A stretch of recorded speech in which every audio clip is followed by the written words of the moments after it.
అస్సలాము అలైకుం రహమతుల్లాహి బర్కాతుహు. అందరికీ నమస్కారం. సోదరులారా, మనం చూస్తున్నాం నెల్లూరు రూరల్ శాసనసభ్యులు పేద ప్రజల గుండె చప్పుడు. ఎవరికి కష్టం ఉంటే ఒక మిస్ కాల్ ఇచ్చినా కానీ వాళ్ళ ఇంటికి వెళ్ళి వాళ్ళ కష్టాన్ని తీర్చే మనసున్న వ్యక్తి. అదేవిధంగా రాజకీయాలకు అతీతంగా నియోజకవర్గానికి అభివృద్ధి పదంలో నడుపుతూ ఆంధ్ర రాష్ట్రంలోనే దాదాపు 313 పనులు చేసి గిన్నిస్ బుక్ రికార్డులో పేరు రాయించుకున్న ప్రజా బాంధవుడు కోటమిరెడ్డి శ్రీధర్ రెడ్డి గారి హత్యకు కుట్ర జరుగుతున్న వార్త నిజంగా నన్ను కలిచివేసింది. ఎందుకంటే కోటమిరెడ్డి శ్రీధర్ రెడ్డి గారికి దాదాపు 35 సంవత్సరాల నుంచి చాలా దగ్గరగా నేను చూస్తున్నాను. ఎక్కడ కూడా 35 సంవత్సరాల ముందర అతని మనస్తత్వం ఏ విధంగా ఉందో ఈ రోజుకి కూడా అతని మనస్తత్వం అదే విధంగా ఉంది. ఎవరైనా కన్నీళ్లు పెట్టుకుంటే వాళ్ళ కన్నీళ్లు తుడవడం, ఎవరైనా ఇబ్బంది అంటే ఇతను కష్టపడైనా కానీ అతని ఇబ్బందిని దూరం చేయడం, ఎవరైనా శత్రువు కూడా కష్టాల్లో ఉండి రక్షించమని చెప్పి అతని దగ్గరికి వస్తే శత్రుత్వాన్ని పక్కన పెట్టి వాళ్ళని రక్షించే గుండె ధైర్యం ఉన్న వ్యక్తి కోటమిరెడ్డి శ్రీధర్ రెడ్డి గారు. అదేవిధంగా అతని మీద అనవసరంగా ఎవరు వచ్చినా కొండలు వచ్చి పడినా కానీ గుండెతో ముక్కలు చేసే గుండె ధైర్యం కూడా అతనికి ఆ భగవంతుడు ప్రసాదించి ఉన్నాడు. అటువంటి వ్యక్తిని కొంతమంది ఆకు రౌడీలు, పులిహార రౌడీలు, చెంచాలు, వాళ్ళ గురించి ఏం చెప్పాలో నాకు అర్థం కావటం లేదు. ఇటువంటి వ్యక్తులు అతన్ని చంపేస్తామని చెప్పి వీడియో చేశారంటే నిజంగా దీని వెనకాల ఎవరు ఉండి కుట్ర చేయిస్తున్నారనేదే ఒక క్వశ్చన్ మార్క్.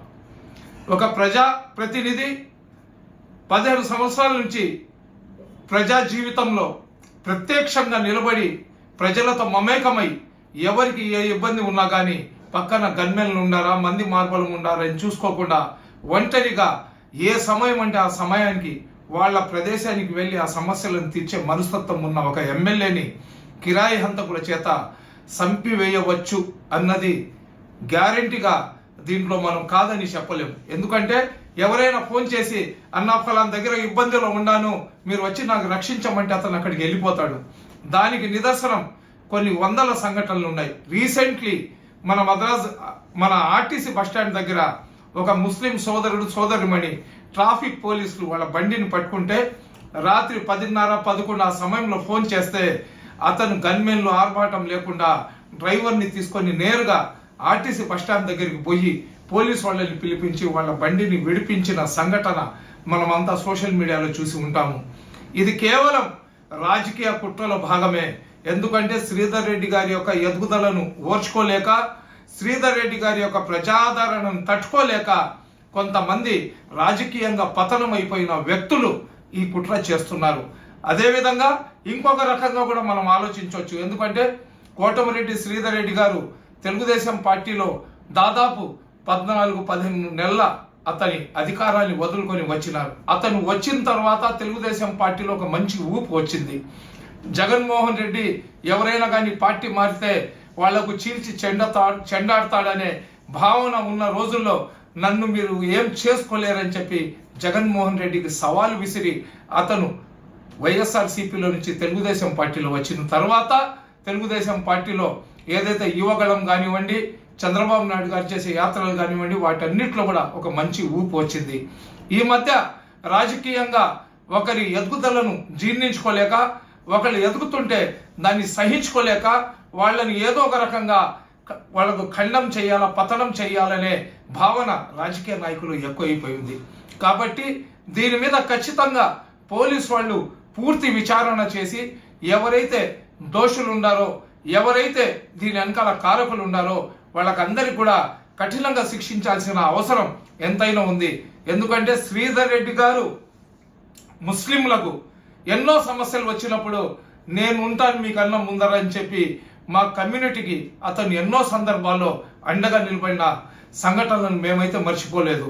అతను ఎన్ఆర్సీ మూవ్మెంట్ వచ్చినప్పుడు 44 సభలు పెట్టినాడు. అదేవిధంగా కరోనా లాక్డౌన్ వచ్చినప్పుడు ఎంతో మంది పేద ముస్లింలకు అతను ప్రత్యక్షంగా ఆదుకున్నాడు. అదేవిధంగా మన కమ్యూనిటీకి సంబంధించిన బారా షహీద్ దర్గా డెవలప్మెంట్ కానివ్వండి, ఈద్గా నిర్మాణం కానివ్వండి, బారాషత్ దర్గాలో మసీద్ నిర్మాణం కానివ్వండి, ఏ సమస్యలు ముస్లింలకు వచ్చినా కానీ అతని శక్తికి మించి అతను మాకు సహకారం అందించి ఉన్నాడు. ఒకటైతే చెప్తున్నా, ఎవరైతే శ్రీధర్ రెడ్డిని చంపడానికి కుట్ర చేస్తున్నారో, ఎవరైతే శ్రీధర్ రెడ్డిని అంతమించుతామని చెప్పి ఛాలెంజ్ చేస్తున్నారో, ఎవరైతే శ్రీధర్ రెడ్డి గురించి తప్పుడుగా ఆలోచిస్తున్నారో, అటువంటి లఫ్పుట్లకు ఒకటే చెప్తున్నా, శ్రీధర్ రెడ్డికి కాదు, శ్రీధర్ రెడ్డి నీడను కూడా మీరు తాకలేరు. ఎందుకంటే ఎంతో మంది ముస్లింలు అతను మా కమ్యూనిటీకి చేసిన, మా కమ్యూనిటీ కోసం అతను పాటుపడిన సంఘటనలను మేము మర్చిపోలేదు. ఎవరు అతనికి అండగా ఉంటారో లేదో మనకైతే తెలియదు, కానీ శ్రీధర్ రెడ్డి వైపు చెడ్డ చూపు చూసినా కానీ ఇక్కడ ముస్లిం సమాజం చేతులు కట్టుకొని చేతుల్లో గాజులు వేసుకొని అయితే ఉండదు. దయచేసి పోలీస్ వాళ్ళకి రిక్వెస్ట్ చేస్తున్నాను, మీరందరూ కూడా ఎవరైతే ఆ వీడియోలో ఉన్న 7 మంది ఉన్నారో వాళ్ళ వెనకాల ఒక టక్కు రాముడు ఉంటాడు, అదే విధంగా ఆదాల ప్రభాకర్ రెడ్డి, వీళ్ళందరూ కూడా ఏంటంటే ఆడంగి రాజకీయం చేసేవాళ్ళు. వీళ్ళందరూ ఆడంగిల్లాగా ఏ విధంగా మనుషులను రెచ్చగొట్టి ఒకళ్ళనొకళ్ళు తగువ పెట్టి తప్పుడు కేసులు పెట్టడం, రౌడీలను పంపించి రౌడీ దౌర్జన్యాలు చేయించడం, ఇవన్నీ కూడా ఆ టక్కురాముడికి అదేవిధంగా ఆదాల ప్రభాకర్ రెడ్డికి వెన్నెతో పెట్టిన విద్య.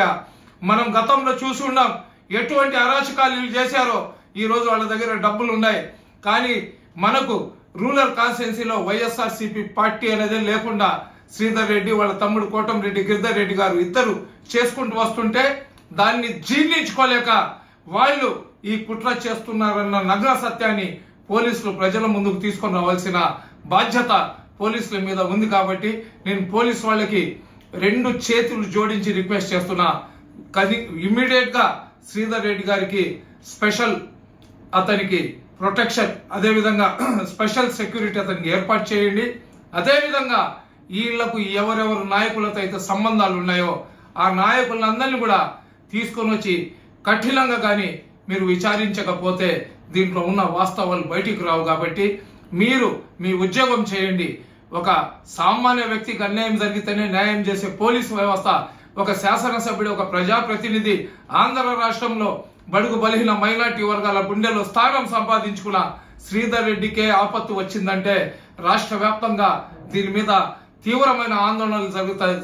తీవ్రంగా ప్రజలందరూ కూడా ఆందోళనలో ఉన్నారు. కాబట్టి వాళ్ళందరి ఆందోళనలను తొలగించాల్సిన బాధ్యత పోలీస్ వ్యవస్థ మీద ఉంది. కాబట్టి నేను ఇంకొకసారి కూడా పోలీస్ వాళ్ళకి రిక్వెస్ట్ చేస్తున్నా, మీరు ఈ సంఘటనను మీ పరిధిలోనే విచారించి న్యాయం చేయకపోతే ప్రజలు రోడ్ల మీదకి వచ్చి ప్రజానాయకుడిని కాపాడుకునే ప్రయత్నం చేస్తారు. కాబట్టి అంత దూరం రానికుండా చేయాలని కోరుకుంటున్నా. అస్సలాము అలైకుం.